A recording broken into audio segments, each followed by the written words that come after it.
बिगड़ते 7वां दिन जैसे पहुंचती हैं और भी बिगड़ जाती है, भयंकर रूप से बीमार हो जाती हैं, भयंकर रूप से बीमार हो जाती हैं, अब मरने वाली हैं।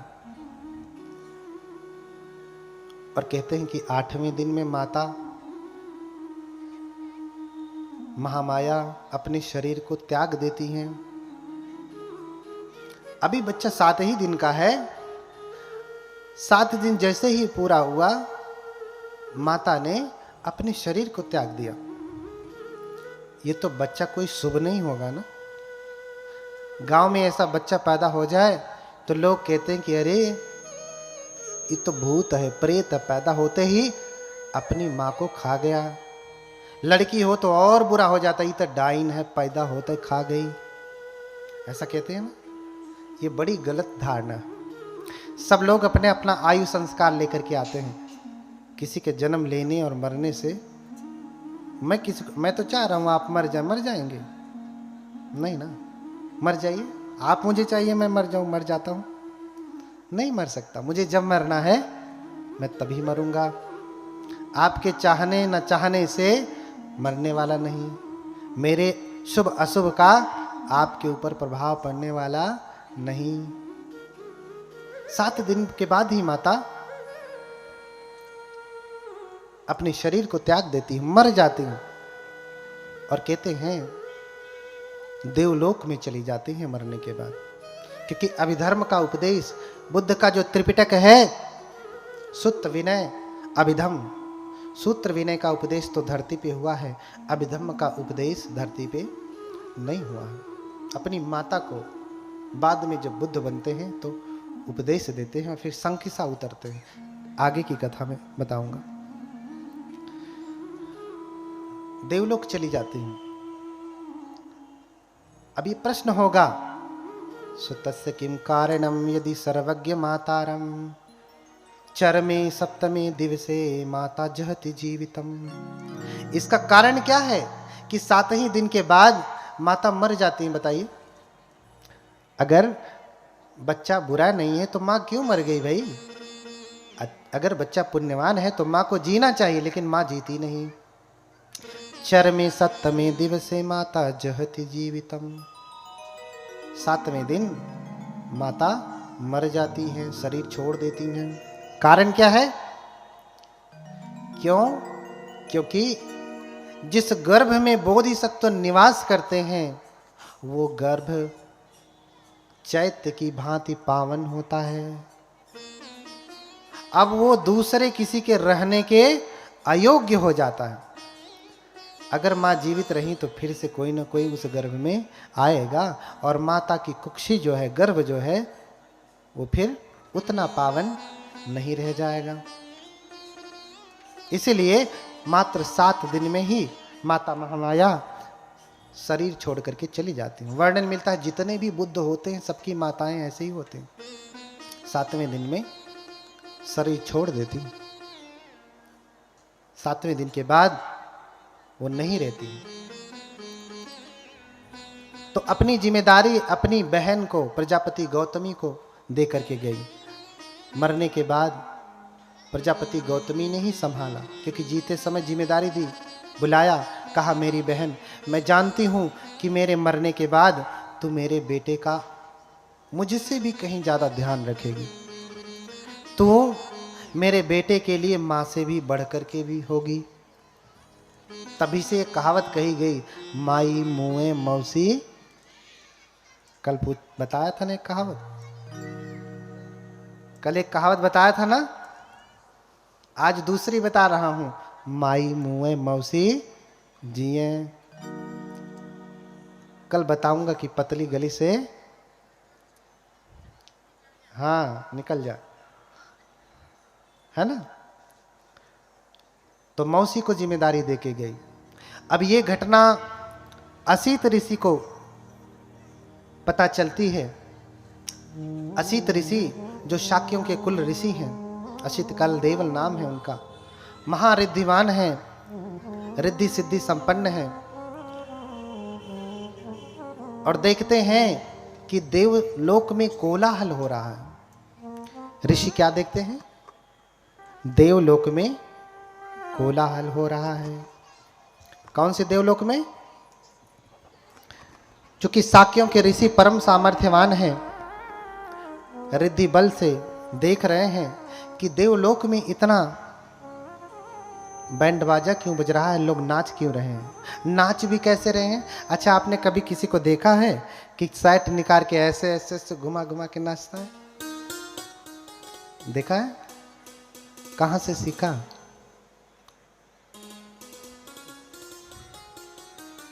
कहां से सीखा? चेलुखे पादयो चापी पवतिंता पमोदिता किलीसा देव संघाते तावतिन सालये तदा। देवतागण इतने खुश हैं कि संसार में बुद्धों का जन्म हो चुका है, और इतने खुश हैं, हुर्रा हुर्रा करते हुए अपने कपड़ों को निकाल निकाल के घुमा घुमा करके नाच रहे हैं, डांस कर रहे हैं, आनंद मना रहे हैं, उत्सव मना। हाँ, कैसे गड़बड़ हो जाता भैया? तो हाँ, हाँ?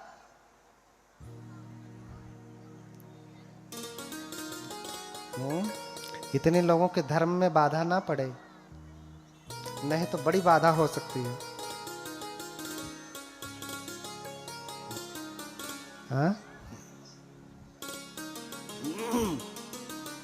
चेलुखे पादयो चापी पवतिंता पमोदिता किलीसा देव संघाते तावतिन सालये तदा। तो तावतिन से देवलोक के प्राणी अपने कपड़ों को उछाल उछाल करके नाच रहे हैं, खुशी मना रहे हैं। असित ऋषि जब देखते हैं कि तुम लोग क्यों नाच रहे हो, क्यों उत्सव मना रहे हो, कह रहे अरे आपको नहीं पता? अरे पूरे कपिलवत तुम ही जातो सुदोधन नाम त्रजो निसज्ज सब बोधे ही आयं बुद्धो भविष्यति। अरे आपको नहीं पता, इस कपिल वस्तु के राजा सुदोधन के घर में ऐसे पुत्र का जन्म हुआ है जो परम ज्ञान को प्राप्त करके बुद्ध कहलाएगा। बुद्धोति सद्दं सुत्वा पीतियो दग्गमानसो। बुद्धोति वचनं सुत्वा पीतियो दग्गमानसो। अच्छा, बुद्ध जब शब्द सुना तो उनका हृदय प्रीति से भर गया, रोम रोम खड़ा हो गया, इतनी खुशी, इतना आनंद, अरे बुद्ध का जन्म हो रहा है। और जैसे नहीं कहते हैं, उदग्र, पेट बाहर आ गया, उनका पेट जो फूल गया, सांसें बड़ी होने लगी, अरे बुद्धों का जन्म हो रहा है। हाँ, सक भावेन संठा तुम नेव सखी गुणा करो। हाँ? बुद्धोति वचनम सुत्वा पीति ओदग मानसो सक भावेन संठा तुम नेव सखी गुणा करो। हाँ? जब वो बुद्ध वचन सुना कि बुद्ध जन्म लेने वाले हैं, तो वो तो तपस्वी हैं, स्थित प्रज्ञ हैं, विचलित होने वाले नहीं है, न सुख से, न दुख से, न भय से, न निंदा से, न प्रशंसा से। लेकिन ये शब्द सुन करके विचलित हो गए। विचलित होने का अर्थ है भाव विभोर हो गए, उनके रोम रोम खड़े हो गए, उनके शब्दों से वचन नहीं फूट पा रहे हैं, वचन नहीं निकल पा रहे हैं। क्यों? क्योंकि बुद्धोति सद्दं दुर्लभं लोकस्मिन्। बुद्ध शब्द इस संसार में दुर्लभ है, इतनी आसानी से बुद्धों का जन्म नहीं हुआ करता। तो तुरंत वहीं से कहते हैं, अच्छा बुद्ध का जन्म हुआ है तो मैं बुद्ध का दर्शन करने जाता हूँ, होने वाले बुद्ध का दर्शन करना चाहता हूँ। और वहीं से तुरंत पहुँचते हैं राजा के कपिलवस्तु, और राजा के राजद्वार पे, गेट पे खड़े हो जाते हैं और संदेशा भिजवाते हैं, जाओ कहो राजा से कि असित ऋषि आए हैं। तुरंत सूचना मिलती, राजा स्वयं भागा भागा, सुद्धोधन स्वयं भागा भागा जाता है, ऋषि को सम्मान लेकर के आता है। निसज्जित्वा सुपन्यते निसिन्नवासनेसी, लेकर के आया राजन, और कहाँ बिठाया? पहले ही सीट लगा के रखा है कि ऋषि आ रहे हैं, असित ऋषि आ रहे हैं, उनके लिए सीट पहले से ही बना के रखा। देखिए, जब आपके घर में, ये परंपरा है बौद्धों की, आप कहीं भी जाएं, श्रीलंका, थाईलैंड, बर्मा, जहां भी बौद्ध देश में जाएंगे, जब कोई भिक्षु आने वाला होता है तो पहले से ही सारा आसन बिछा के रखते हैं। ये नहीं कि पहले भंते को लेकर के आए, फिर भंते जी आइए, थोड़ा खड़े रहेंगे, भंते अरे लाओ रे, चारपाई निकालो, कुर्सी निकालो, सोफा निकालो, बिठाओ। अरे तुम्हें पता ही है कि आने वाले हैं, तो निस्सज्जित्वा सब कुछ करके रखो ना। राजन ने सुन लिया कि असित ऋषि आ गए, पहले ही सब रेडी करवा दे। उनके पास नौकर चाकर हैं, आपके पास भाई गृह स्वामी हैं, आपके पुत्र पुत्रियां हैं, और आसन लगाने में क्या बारात तो चाहिए नहीं, एक आदमी लगा सकता है। निसज्जित्वा सुपन्यते इसिनो आसने से जातो किर महाराज पुतो तेनुतर सिद्धि। और जब बैठ जाते हैं तो राजन पूछते हैं, महाराज आज अचानक कैसे आना हुआ? ऋषि कहते हैं कि जातो किर महाराज पुतो तेनुतर सुधि, मैंने सुना है कि तुम्हें सुपुत्र प्राप्त हुआ है, तुम्हें पुत्र रत्न की प्राप्ति हुई है। हाँ, तुम्हें पुत्र रत्न की प्राप्ति हुई है। दत्तुचिच्छा महामिंति आह राजा अलंकितं आना पेत्वा कुमारं तं वंदापे तुंग उपागमि। राजन, मैंने सुना है कि तुम्हें पुत्र हुआ है, लड़का हुआ है, उसे देखना चाहता हूँ। राजा बहुत प्रसन्न हुए कि मेरे पुत्र को आशीर्वाद देने के लिए स्वयं तपस्वी असित ऋषि आए हैं, जो कभी नहीं आते। सिर्फ मेरे पुत्र को आशीर्वाद देने के लिए आए हैं, इसका मतलब मेरा पुत्र कोई विभूति है, कोई दिव्य बालक है। बड़े प्रसन्न होते हैं। महाराज आप बैठे, मैं तुरंत लेकर के आता हूँ, मैं तुरंत लेकर के आता हूँ। जाकर के देखते हैं तो बेटा सोया है पालने में। क्या देखा? जाके देखा तो बेटा पालने में सोया है। वापस आता है और असित ऋषि से कहता कि महाराज, देखो साधु संतों को, ऋषियों को भी महाराज कहते हैं, हाँ, स्वामी कहते हैं। अगर आप श्रीलंका में जाएंगे ना तो भिक्षुओं को स्वामीन वहन से कहते हैं, अर्थात सिंगल में कहते हैं। हिंदी में कहेंगे तो महाराज, महाराज कहते हैं। असली स्वामी तो वही है, असली महाराज तो, हाँ, चाह मिटी चिंता मिटी अरु मनवा बेपरवाह। सुनो माताएं, बोलिए भगवान बुद्ध की। महाराज कौन? राजा कौन? चाह मिटी चिंता मिटी मनवा बेपरवाह। और जिसको कुछ नहीं चाहिए वाही शहंशाह। जिसको कुछ नहीं चाहिए वही शहंशाह। शहंशाह कौन है? राजा कौन है? जिसकी चाह मिट गई तो उसकी सारी चिंता मिट गई। हाँ, आपको चाह है कि अरे हमारा ननद दवाई वाली है, आवत हुई है, चिंता तो चिंता है। हमारी मम्मी आ रही, आने वाली होंगी तो चिंता है। हाँ, तो चिंता है तो आप शहंशाह कहाँ हैं? राजा कहाँ है? राजा कर तो स्वामी, मुझे क्या चिंता है? हाँ, तो चाह मिटी चिंता मिटी मनवा बेपरवाह। जिसको कछु नहीं चाहिए वही शहंशाह। तो भिक्षुओं को भी शहंशाह कहते हैं, महाराज कहते हैं। उर्दू में कहेंगे तो शहंशाह कहेंगे। हाँ, महाराज अभी वो सो रहा है, बालक सो रहा है।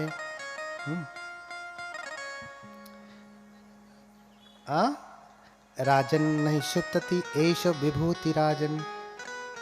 हे राजन, ऐसी विभूतियां सोती नहीं। बड़ी ध्यान से सुनना, इस बात में बहुत गहरी बात है। राजन शुद्धोधन असित ऋषि को कह रहे हैं महाराज, और असित ऋषि शुद्धोधन को कह रहे हैं राजन। क्या कह रहे हैं? राजन। महाराज बच्चा सो रहा है। राजन ऐसी विभूतियां सोती नहीं, ऐसी विभूतियां सोती नहीं, वो स्वभाव से ही जागृत होती हैं। आप जाएं और ध्यान से देखें और लेकर के आए। अभी तो राजा देख के गया कि बच्चा सो रहा था, और असित ऋषि कह रहे हैं कि जाएं ध्यान से देखें तो जरूर जाग रहा होगा। अच्छा, हम देखते कैसे हैं? दिखाई दे रहा? क्या है? किससे देख रहे हैं आप? आंख से देख रहे हैं ना? आंख से देख रहे हैं ना? इसमें क्या है? क्या है? कुछ भी नहीं है। अच्छा, हम देखते किससे हैं? आंख से देखते हैं, आंख से। लेकिन सारी चीजें आंख से दिखाई नहीं देती। आंख देख ही नहीं सकती भाई, आंख होते हुए भी दिखाई नहीं दे सकता। क्यों? क्योंकि आंख देखती ही नहीं। आपको दिखाई तब देगा। अच्छा, आपकी मोबाइल आप अपने बिस्तरे पे रख के आते हैं, बाबू से कहते हैं अरे जा मोबाइल लेके आ। बाबू इधर उधर गया, लेफ्ट राइट किया, मम्मी नहीं है। तो आप क्या कहते हैं? अरे वही बेडवा पे रखे थे, जरा ध्यान से देख। क्या कहा? ये नहीं कहा कि जरा आंख से देख, क्या कहा?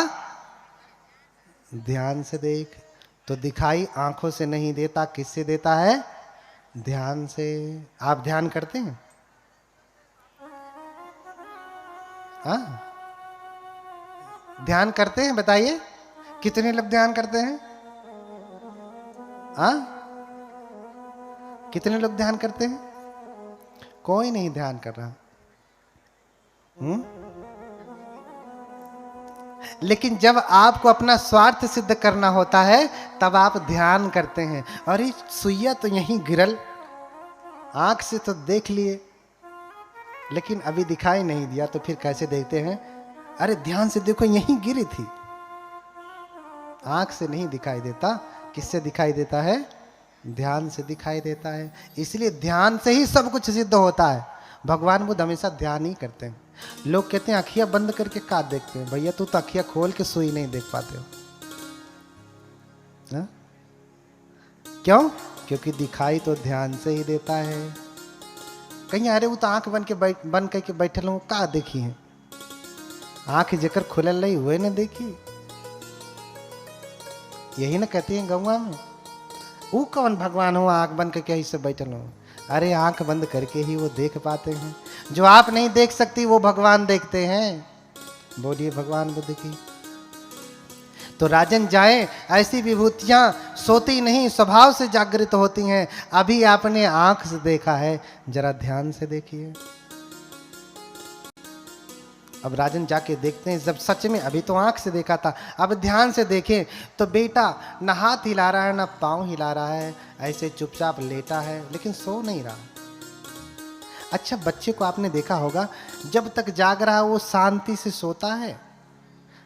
कभी हाथ जो है मुंह में डालेगा, कभी पांव मुंह में डालेगा, करता रहेगा हमेशा।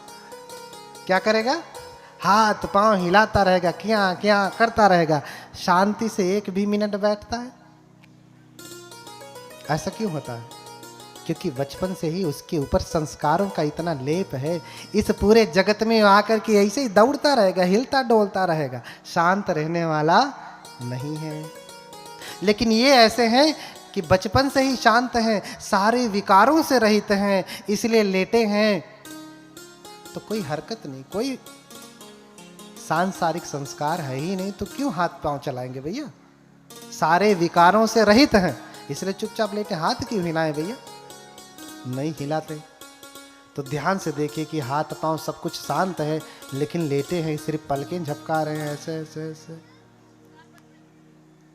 और देख करके वो आश्चर्य देख करके राजा प्रणाम करते हैं और उठा करके लेकर के जाते हैं प्रणाम कराने के लिए। तो पहले की परंपरा हुआ करती थी, आज भी है। आपके घर में जब बेटे बेटियां जन्म लेते हैं तो आप क्या करते हैं? कोई साधु संत आए तो उसको प्रणाम कराते हैं ना, कि आशीर्वाद मिल जाए बच्चे को। इसीलिए आप ला करके चरणों में रख देते हैं, मेरे बेटी को जरा आशीर्वाद दे दीजिए। वो भी लेकर के आते हैं, लेकिन वो नहीं जानते हैं कि तेन भावेन नरुत्तमस् न वंदितव्येति भवे पिकोचि। जो बालक लेकर के आ रहे हैं वो इतना सामर्थ्यवान है, इन तीनों भावों में, तीनों लोकों में वो किसी की वंदना करने वाले नहीं। उनके लिए कोई ऐसा योग्य व्यक्ति नहीं है जिनके लिए ये बालक जाएं और वंदना करें उनकी। ऐसा कोई व्यक्ति नहीं है बुद्धों के लिए। तेन भावेन नरुत्तमस् न वंदितव्येति भवे पिकोचि। ये पाली की गाथाएं हैं। कभी कभी लगता होगा कि भंते जी संस्कृत बोल रहे हैं कि पाली बोल रहे हैं, क्या बोल रहे हैं। जब पाली सुनेंगे लगेगा कि गलत संस्कृत बोल रहे हैं, जब संस्कृत सुनेंगे तो पाली वाले कहेंगे गलत पाली बोले। दोनों बोल रहा हूँ, जहाँ जो जरूरत पड़ रही है वो बोल रहा हूँ, क्योंकि एक ही ग्रंथ से भगवान के जीवन का चर्चा नहीं है। पूरा त्रिपिटक भरा पड़ा है, पूरे संस्कृत साहित्य बौद्धों के हमारे इतने विस्तृत हैं, उसमें भरे पड़े। लेकिन राजा को नहीं पता, राजा लेकर के आ रहा है, ऐसे सोचता है कि ले जा करके ऋषि के चरणों में रख दूं, ऋषि आशीर्वाद देंगे। लेकिन जब ऋषि देखते हैं कि अरे ला रहा है, मेरे चरणों में बच्चे को रख देगा, तो घबरा जाते हैं, स्वयं आसन से उठ जाते हैं और गोद में ले लेते हैं। क्यों? क्योंकि जानते हैं ये दिव्य पुरुष हैं। फले ये मुद्धा खलुतापसस् पग्गह्य सो अंजलि उत्तमस। जानते हैं कि अगर इसने बच्चे को मेरे पैरों में लेटा दिया तो मेरा सर 7 टुकड़ों में बट जाएगा। 7 फलय मुद्धा खलुतापसस्, मुद्धा फलति सत्तधा, 7 भागों में पट जाएगा। इसलिए पग्गह्य सो अंजलि उत्तमस। उठ करके स्वयं हाथ जोड़े जोड़े जाते, अरे ना ना ना ना, पैर में मत रखना, पैर में मत रखना। हाथ जोड़ लेते हैं और स्वयं उनको ऐसे माथे से लगाते और फिर देखते हैं, निहारते हैं उनको। निहारने के बाद बहुत प्रसन्न होते, बहुत प्रसन्न होते। अब फिर कुछ ही क्षण में रोने लगते। पहले हंसते हैं फिर रोते हैं। राजा घबरा जाता कि हंस रहे हैं फिर रो रहे हैं, लगता है कोई विघ्न है। जैसे इसकी माँ चली गई, लगता है मेरा बेटा भी रहेगा नहीं, इसीलिए तो ऋषि रो रहे हैं। बच्चे को देख के खुश हुए, लगता है बच्चा रहेगा नहीं, इसलिए रो रहे हैं। राजन पूछ ही लेते, महाराज मेरा अमंगल ना करें, मेरे ऊपर कृपा करें, बताएं आप रो क्यों रहे हैं? पहले हंस रहे हैं फिर रो रहे हैं, कारण क्या है? ऋषि कहते, राजन मैं बहुत प्रसन्न हूं कि मुझे होने वाले बुद्ध का दर्शन हुआ। क्या कहा? पमोदितो खो राजन सको बुद्ध दर्शनं। राजन मैं प्रसन्न हूं। ये जो श्लोक हैं सब त्रिपिटक से हैं, अपने मन से गढ़ के नहीं कह रहा हूं, ये अलग से नहीं कह रहा हूं। वही त्रिपिटक है छठ संगायन की, जिस संगीति में स्वयं बाबा साहब रहे हैं।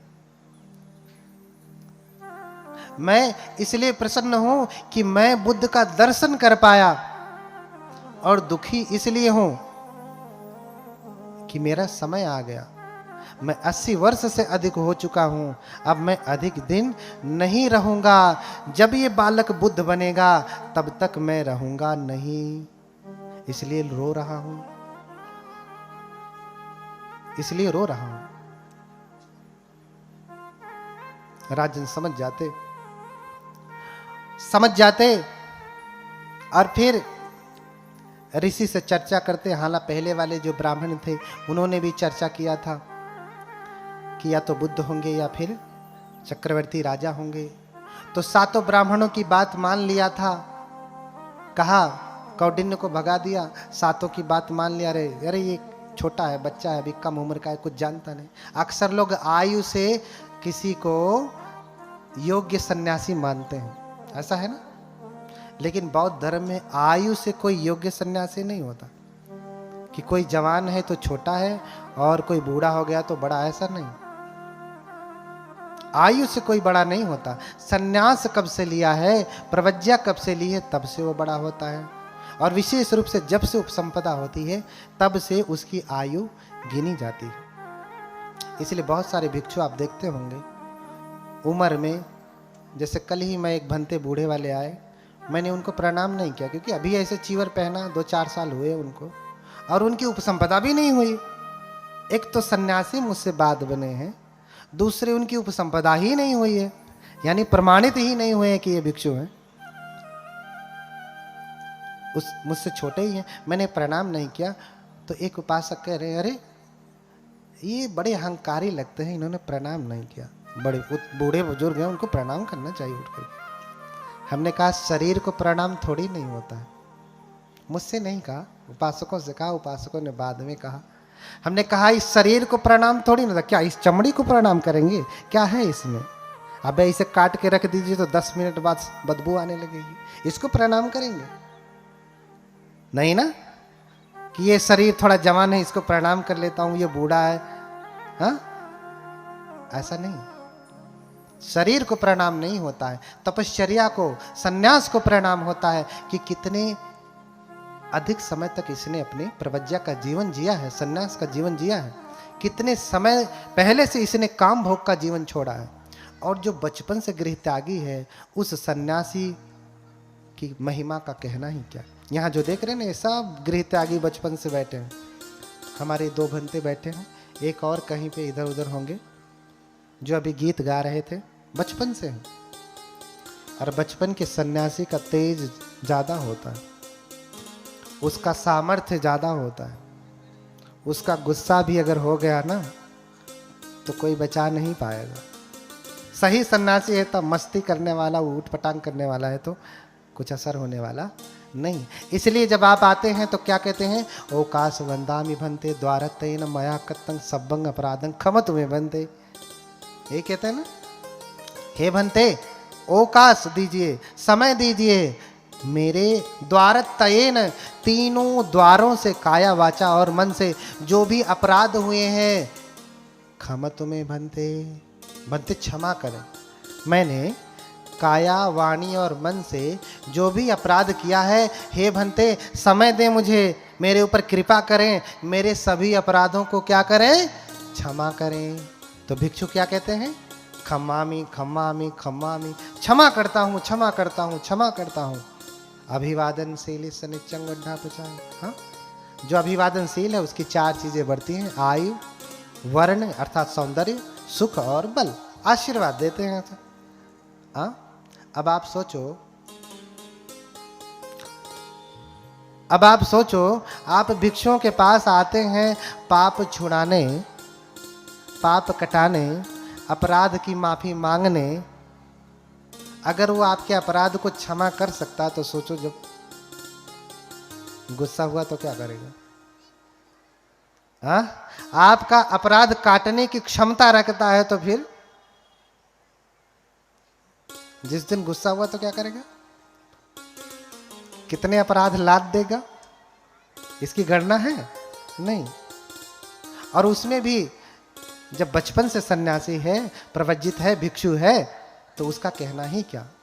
अरे बुढ़ापे में कोई भिक्षु बनता है, घर पत्नी के साथ जो भोगना था सो भोग लिया, बच्चे का सुख भोग लिया, जब लतियाए जुतियाए भागा घर से, अब सन्यासी बना है। हाँ, अब क्या ब्रह्मचर्य का पालन करेगा? अब तो ब्रह्मचर्य तोड़ना भी चाहे तो नहीं टूट सकता, तो बूढ़ा हो गया, सारी इंद्रियां शिथिल हो गई, अभी क्या करेगा? कर सकता है कुछ नहीं। जब ब्रह्मचर्य का पालन करना था, आचरित्वा ब्रह्मचर्यम अलब्धा यो बने धनम। भगवान कहते हैं कि जब ब्रह्मचर्य का पालन करना था तब तो किया ही नहीं, करना था तब किया ही नहीं। हाँ, जीर्ण कोचे वजायंती खीन मज्जे व पल्लले, दंपति की गाता है। तो जैसे जब तालाब सूख जाता है तो बगुला पक्षी, बगुला कहाँ से मछली खाता है? जिसमें पानी होता, जिसमें मछलियां होती है ना। अब पानी ही सूख जाए तो उसे मछली मिलेंगी? तो बगुला भी तो दुखी होगा ना, क्योंकि मछली नहीं मिल रही। ऐसे ही बुढ़ापे में सन्यासी व्यक्ति जब सब कुछ सूख गया, पहले ही खड़ा होकर के रोता है कि पानी तो सूख गया, मछली भी नहीं, अब कौन से ब्रह्मचर्य का पालन करेंगे। इसलिए बौद्ध धर्म में बचपन से ही सन्यास लेने का विधान है। हाँ, देखो कितनी बार आपने पाँव को बदला, दादाजी लोग, पिताजी लोग। देखिए हमारे एक उपासक जी पहले ही आगे पैर फैलाए बैठे हैं, नहीं बैठ पा रहे हैं। ये ऐसा नहीं कि जानबूझ करके फैलाए, नहीं, उससे राह क्या करें, मजबूरी। अब शरीर जिसको अपना माना, जिसको मेवा मिश्री खिलाया, बतिए नहीं मानता। बोलिए भगवान बुद्ध की, उन्हीं का नहीं सबका। और वहीं हम सब देखो भंते लोग बैठे, हम लोग बैठे, हिला हम लोगों का, हिलेगा भी नहीं जब तक कथा चलेगी। हिलेगा नहीं। तो कम उम्र से किसी के सन्यास की गणना नहीं होती, उसके सन्यास से उसकी गणना होती है। कब से वो सन्यासी, कब से गृह त्यागी, तो उसे छोटा समझ के पहले भगा दिया, ये जवान है। 7 ब्राह्मणों की बात माना था, तो 7 से पूछा, अच्छा आपने 2 बात कहा कि या तो चक्रवर्ती राजा बनेगा या बुद्ध बनेगा, तो मुझे तो बुद्ध बनने के लिए नहीं देना अपने बेटे को, मुझे तो चक्रवर्ती राजा बनाना है। तो क्या करे कि मेरा बेटा घर छोड़ के न जाए। तो तत्कालीन ज्ञानी विद्वानों ने कहा, 7 विद्वानों ने, ब्राह्मणों ने कहा कि राजन, इसे इतना भोग विलास दे दो कि इसी में लीन रह जाए, घर छोड़ के जैब न करे। इसे हाँ, इसे शराबी बना दीजिए, गजेड़ी बना दीजिए, लीन रहे इसी में, घर छोड़ के जाएगा ही नहीं। 2 तरीके से ये बातें गलत हो गई इन ब्राह्मणों की। एक तो उनका उत्तर इसलिए गलत है, क्या कोई इसलिए सन्यासी, वो स्वयं सन्यासी थे, जो 8 ब्राह्मण थे उसमें से 7 बचे हैं, वो स्वयं सन्यासी हैं। उन्होंने उत्तर दे करके अपने ऊपर प्रश्न चिन्ह खड़ा कर लिया।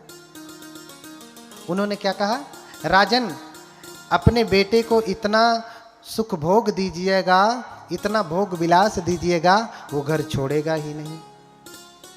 और ये स्वयं सन्यासी हैं, तो क्या आपने सन्यास इसलिए ग्रहण किया कि आपको घर में भोग विलास मिला नहीं? हाँ, आपने सन्यास इसलिए लिया कि आपको घर में भोग विलास मिला नहीं, इसलिए टुटुआ रहे थे, तो चलो भैया कपड़ा पहन ले। हाँ, अपने ऊपर ही प्रश्न जो है खड़ा कर लिया। हाँ, और दूसरी बात, अगर भोग विलास दे दिया जाएगा तो घर नहीं छोड़ेगा, घर में ही रहेगा। कभी भोगी विलासी व्यक्ति चक्रवर्ती राजा बन सकता है? हाँ, कभी भोगी विलासी व्यक्ति, अरे चक्रवर्ती राजा बनने के लिए तो अखंड ब्रह्मचर्य का पालन करना पड़ेगा। हाँ, व्यायाम करना पड़ेगा, अभ्यास करना पड़ेगा, शस्त्र विद्या में निपुण होना पड़ेगा, उसके लिए भोग विलास से निकलना पड़ेगा, तब तो कर पाएगा ना। तो दोनों तरीके से उनकी बातें गड़बड़ ही हैं। कौंडिन्य की बात नहीं माना, कम उम्र का है ना, इन बुढ़उओं की बात माना। हाँ, तो राजा बनेंगे, इन्हें भोग विलास दे दीजिए। और इधर असित ऋषि भी आए हैं, देखे हैं, तो देख करके समझ रहे हैं कि ये बुद्ध बनेंगे, चक्रवर्ती बनने का कोई आसार नहीं है।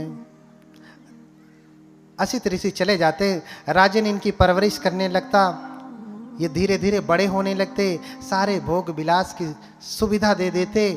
लेकिन ये बचपन से ही कुशाग्र बुद्धि के थे, दयालु थे, इतने दयालु कि छोटे से छोटे जीव की भी हत्या नहीं करते। कभी शिकार खेलने नहीं जाते, क्योंकि राजा तो युद्ध में पारंगत तब होता है जब वो शिकार खेलता है ना। बिना शिकार खेले वो कैसे युद्ध में पारंगत हो सकता है? नहीं हो सकता ना।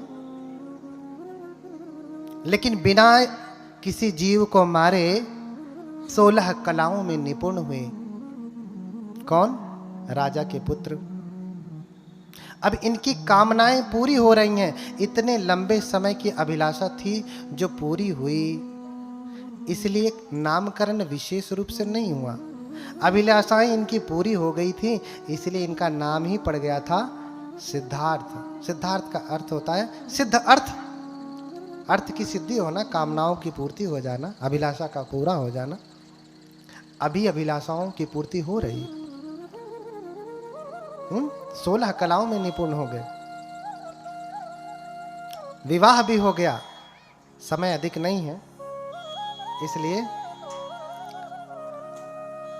कथा को आगे बढ़ाना पड़ेगा धीरे धीरे धीरे। 3 दिन में कोई कथा नहीं होती है। भगवान बुद्ध के जीवन को, 29 साल के जीवन को हम 3 दिन में कैसे बताएंगे? बता पाएंगे? 29 साल के गृहस्थी के जीवन को हम 3 दिन में बता पाएंगे? नहीं। और फिर गृह छोड़ा, बुद्ध बने, 45 वर्षों तक उन्होंने उपदेश किया। इतने पूरे 80 वर्ष के जीवन को हम 3 दिन में बता पाएंगे? नहीं ना, बहुत समय चाहिए होगा। धीरे धीरे बड़े होते हैं, उनका विवाह किया जाता। यशोधरा से विवाह होता है। हाँ, यशोधरा ब्याह करके आती है। उनकी पत्नी बहुत ही अच्छी है। कहा जाता है कि जब उनका जन्म होता है, ग्रंथों में वर्णन मिलता है, उनके जन्म के साथ साथ कई चीजें जन्म ली। जिस दिन उन्होंने जन्म लिया उसी दिन एक बोधि वृक्ष जन्म लिया। वही बोधि वृक्ष जिसके नीचे वो तप करेंगे। जिस दिन उनका जन्म हुआ उसी दिन कंथक का जन्म हुआ, उनके घोड़े का। जिस दिन उनका जन्म हुआ उसी दिन यशोधरा का भी जन्म हुआ। जिस दिन उनका जन्म हुआ उसी दिन कालूदाई का जन्म हुआ। जिस दिन उनका जन्म हुआ 8 घड़े सोने के रत्न जन्म लिए, मैंने निकाले राजा ने। इतनी चीजें एक साथ जन्म लेती हैं। इतनी चीजें एक साथ जन्म लेती हैं। अब यशोधरा के साथ विवाह हुआ। यशोधरा भी उसी दिन जन्म ली है जिस दिन सिद्धार्थ गौतम ने जन्म लिया है। इसलिए बुद्ध के जन्मदिन पे यशोधरा का भी जन्मदिन है। क्या आप जानते हैं? माताएं जानती हैं, आपको तो जानना ही चाहिए। ये तो पुरुष वर्ग है, अपने पुरुषों को प्रमोट करेंगे। महिलाओं को जानना चाहिए। माता यशोधरा का जन्म किस दिन है? जिस दिन बुद्ध का जन्मदिन है उसी दिन किसका जन्मदिन है? माता यशोधरा का भी जन्मदिन है। इसलिए यशोधरा का भी जन्मदिन मनाएं। यशोधरा का भी जन्मदिन मनाएं। उनका विवाह हो जाता। विवाह होने के कुछ ही समय बाद उनको एक लड़का भी हो जाता। राजा सब कुछ वैसे कर रहा है जैसे 7 ब्राह्मणों ने कहा। भोग विलास सब कुछ वैसे ही दे रहा है। 3 महल बना दिए, रम्य महल, सुरम्य महल और शुभ महल। ये 3 महल बनवाए, एक सर्दी के लिए, एक गर्मी के लिए और एक बरसात के लिए। रम्यम सुरम्यम शुभम इति। रम्य, सुरम्य और शुभ, इस प्रकार के 3 महल बनवाए। सर्दी में जहाँ रहते वहाँ गर्मी में नहीं रहते, जहाँ गर्मी में रहते वहाँ सर्दी में नहीं रहते, और जहाँ बरसात में रहते वहाँ दोनों मौसम में नहीं रहते। विवाह के कुछ ही समय बाद उनको लड़का हो गया। अच्छा, जब पुत्र पैदा होता है तो पिता प्रसन्न होता है ना? प्रसन्न होता है कि नहीं? घर में लड़का पैदा होता है तो प्रसन्नता होती है ना? माता पिता जानते होंगे, बाकी लोग क्या जानेंगे। यहाँ कितने पिता बैठे हैं? सब पिता हैं लगभग। इधर माताएं, कितनी माता हैं जिनके बच्चे हैं? बेटी बेटा कोई भी हो, है ना? बेटा जन्म लेता है तो खुशी होती है ना? लेकिन जब सिद्धार्थ को पुत्र पैदा हुआ तो उनको सूचना जब दी गई तो बड़े परेशान हो जाते हैं। कहते हैं कि ममज्जंग बंधनम जातंति वत्वान साहुदे निसज्ज सब कामे ही आगमा सुंदरम पुरम। जब पुत्र की खबर मिली कि सिद्धार्थ प्रसन्न होइए, आपको बेटा हुआ है, तो सिद्धार्थ प्रसन्न नहीं होते, अपितु क्या कहते हैं, अरे ये क्या हुआ है, राहु हुआ है, बंधन हुआ है। ममज्जंग बंधनं जातंति वत्वान तावदे। राहुल का अर्थ क्या होता है? बड़ी खुशी से राहुल नाम रखते हैं। बहुतों का नाम राहुल तो जैसे कॉमन हो गया है, हाँ, चाहे हिंदू हो चाहे बौद्ध हो, बहुत सारे लोग क्या नाम रखते हैं, राहुल। राहुल नाम रखते हैं ना। राहुल का अर्थ होता है बाधा, बंधन। और जब उन्होंने राहु कह दिया, राहुल कह दिया, तभी से उनका नाम भी क्या पड़ गया, राहुल। सिद्धार्थ का भी नामकरण ऐसे ही हुआ, अभिलाषा का पूरा हो गया, हो जाना तो सिद्धार्थ हो गए, बंधन पैदा हो गया तो राहुल हो गए। ठीक है। उन्होंने कहा कि राहु पैदा हुआ, राहुल, बंधन पैदा हुआ है। अरे अब मैं गृह त्याग नहीं कर पाऊंगा। बाबा साहब ने द बुद्धा इन हिज धम्मा में लिखा है कि रोहिणी नदी का विवाद होता है और वो घर छोड़ देते। ये सिर्फ भगवान बुद्ध और उनके धम्म में इसका वर्णन। लेकिन विश्व के जितने भी देश हैं उनका कहना है कि वो 4 दृश्य देखते हैं तब घर छोड़ते हैं। हाँ, कामेन जिन्नं व्यथितं मतंच दिस्वान रूपम तिभवे विरतो। हाँ, 3 रूप देख करके वो विरक्त हो जाते हैं, फिर वो प्रवज्जित होते हैं, सन्यासी होते हैं। ध्यान से सुनिएगा, ये बड़ा गूढ़ प्रश्न है घर छोड़ने वाला। अक्सर लोग प्रश्न करते रहते हैं, तो सुनाई दे रहा है, इसमें रिकॉर्ड भी हो रहा है। बार बार प्रश्न पूछ करके अपना भी समय ना बर्बाद करें, इसी में सुन लिया करें।